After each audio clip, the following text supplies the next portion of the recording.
ayan na yung ating buto-buto. Ayan na rin yung sabaw. Lagyan natin ng paminta. Ayan, maraming paminta. Pag naglaga kayo, napakasarap, maraming paminta. Para mabango. Tapos, lagyan natin ng sibuyas. Lagyan na natin pampalasa.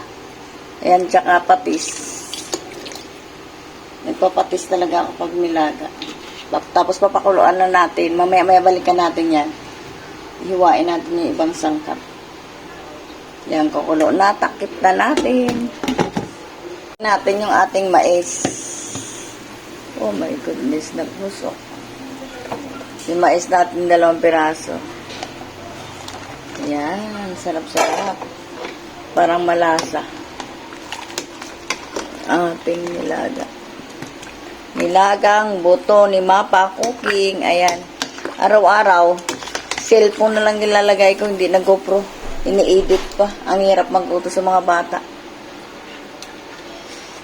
Kaya, mag-cellphone na lang tayo. Ayan, takipan natin. Na natin lagay yung ating nor. Tapos, pwede na rin natin lagay yung ating patatas, tsaka yung ating kamote, saging. Ayan, 3 klase yan. Luto na yung ating karne. Mamaya, susunod na natin yung ating gulay. Ako hindi ko inuubos lahat yung gulay kasi pag mamayang gabi, pag ininit ko to, pwede ilagay yung gulay. Kasi malulusak lang.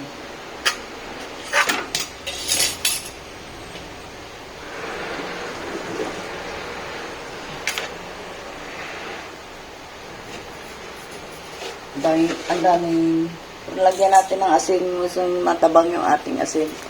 Yung ating palang nilaga, hindi pala yung asin matabang. Baliktad si Mapa Cooking.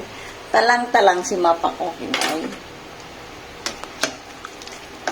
Sa mga Ilonggo, shout out kay Mapa Cooking. Ayan, nagluto si Mapa Cooking ng nilagang buto-buto na may laman yan.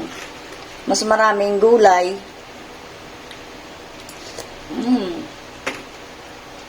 Medyo may alat na. Hindi katulad kanina, wala talaga. Lagyan natin na kunting taktak. Mayroon na rin naman yan, tawag nito nor.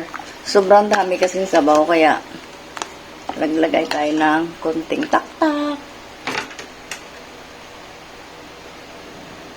Antayin lang natin maluto yan, tsaka maglalagay na tayo ng gulay. Yung ating kamote, tsaka saging, at tsaka yung patatas. Antayin lang natin maluto, at tsaka natin lagay yung ating gulay. Pinagsama ko yung dulo ng pichay bagyo, tsaka yung pichay.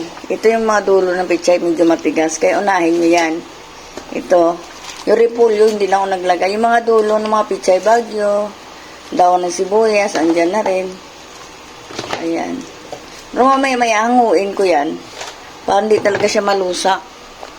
Pero yung mga dulo nin, hindi ko sinama. Yung mga una lang medyo matigas ng konti. Yun ang nilagay ko dyan. Andyan na yung repulyo lang wala dyan. Pichay bagyo. Mamaya sa huli maglalagay tayo. Kaya kasi luto na yung ating baboy. Okay naman ang lasa.